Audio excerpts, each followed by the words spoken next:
The Olana House. This is the Olana State Historic Site. This was the home of Frederic Edwin Church. He lived from 1826 to 1900. He was one of the biggest artists in the Hudson River School of Landscape Painting. The Olana is set in the Catskill Mountains in the city of Greenport, New York, which is right beside the city of Hudson, overlooking the Hudson River Valley. This is a beautiful house. What the most stunning thing about this house is the view. The view of the Hudson River is spectacular. So we're going to go over this historic landmark. Again, this is the house of Frederic Edwin Church. He was one of the Hudson River artists working in the 1800s up in upstate New York, again in the city of Hudson, overlooking the Hudson River. So we're going to do a tour. We're going to do a tour of this beautiful house. It was saved just in time. And here we go. This is the path. This is the path. When they take you on a tour of the house, they lead you around from the back of the house, and they take this path around to the front of the house, and then there it is, the spectacular Olana, the Olana House. It is beautiful. There it is. This is the front and the side view. Now, Frederic Edwin Church, he tried to build this in the style of Persia. Now, Frederic Church was in the Middle East, but he never did make it to Iran or Persia, but he went off of books and other things that people gave him, and he built this in a Persian style. So now we'll go ahead and go inside and take a look at the inside. But before we go in there, one other note here. Thousands of people take this tour of the Olana House, and not only there's two tours. You can take the tour inside, but you can also take the tour of the outside, the grounds. The grounds of this property are like 250 acres. It's quite beautiful.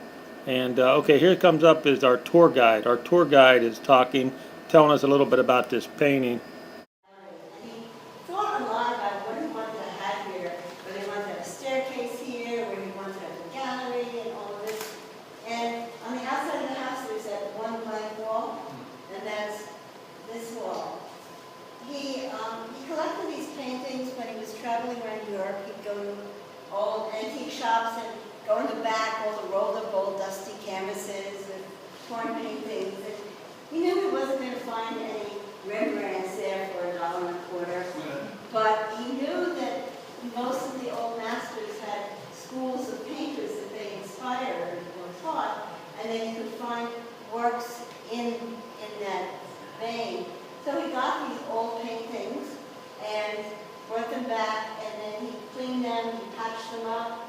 In the case of this painting of St. Rita of Lima, he actually changed the painting because he had an etching of the same scene, but the painting had the angel with long hair, and his etching had the angel with short hair and the beard showing, so he sort of repainted that to make it match.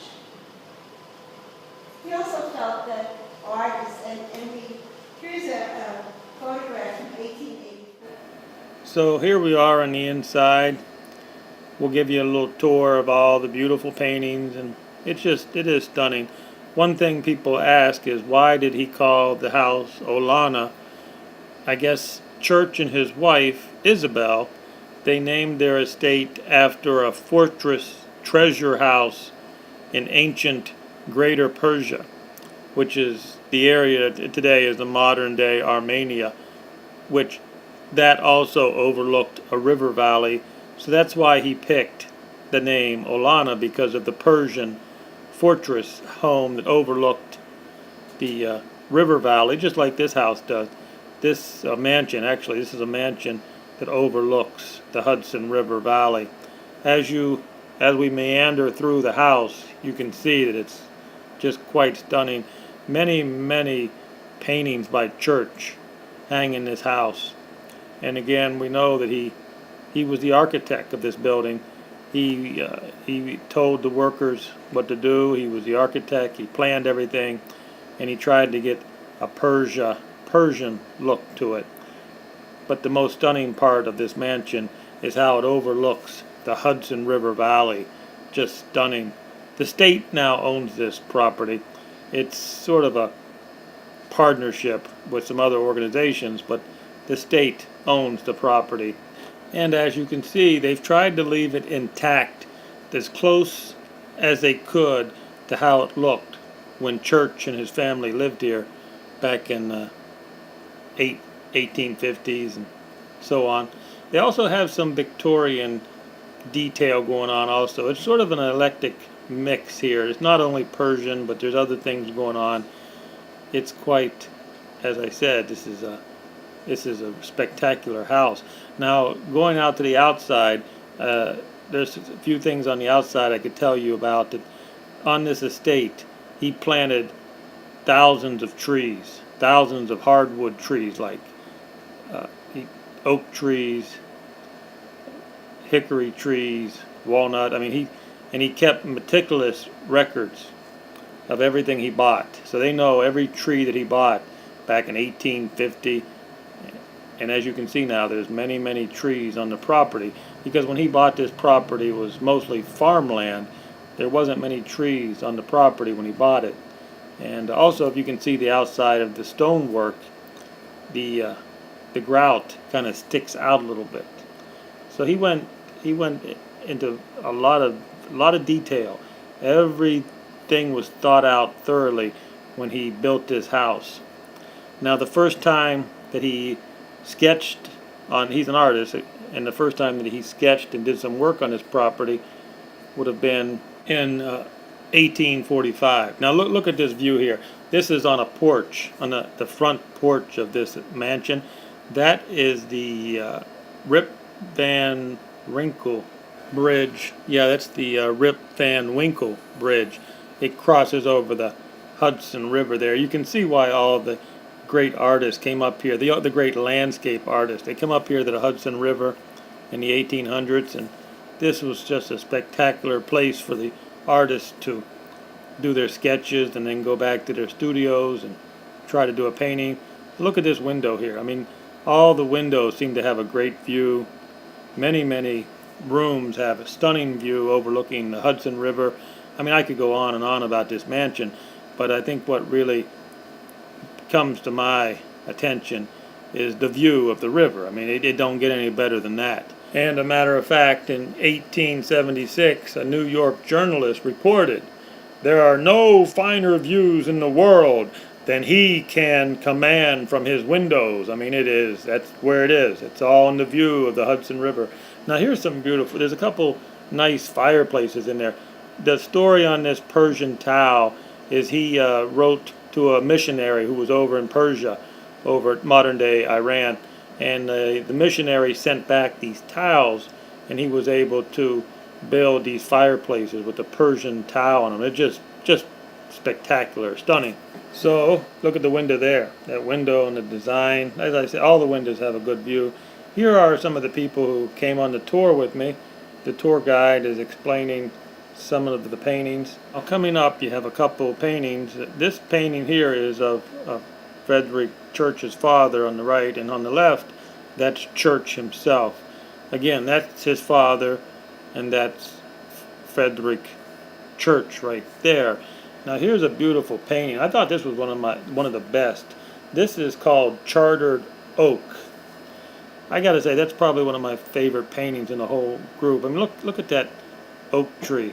It's called Chartered Oak. It's just a masterpiece. Again, the title is called Chartered Oak.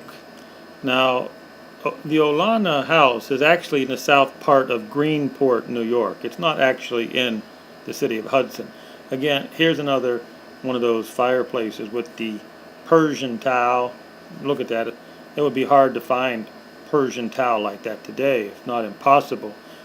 And his friend, he had a missionary friend, he wrote to him, and the missionary friend actually sent these back from Persia. So again, the Olana House is in the south part of Greenport, New York, which is right close, right beside the Hudson, city of Hudson, and it overlooks the Hudson River Valley. And here we go. The next painting, this is another painting by Church. This was a pretty nice one.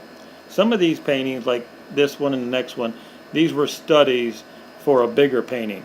What you're looking at here, this is a smaller painting, which would be used as a study for one of his bigger masterpieces.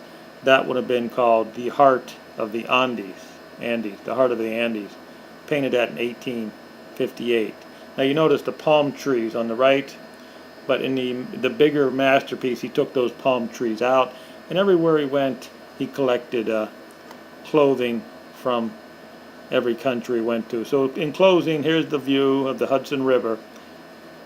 Doesn't get any better than that. And you would get the view from the porch here. Standing on his porch, you are overlooking the Hudson River Valley. And what a spectacular view. There it is. And it's quite worth it. If you're ever up in the upstate New York area by the Hudson River, you ought to drop in and take the tour of the Olana House.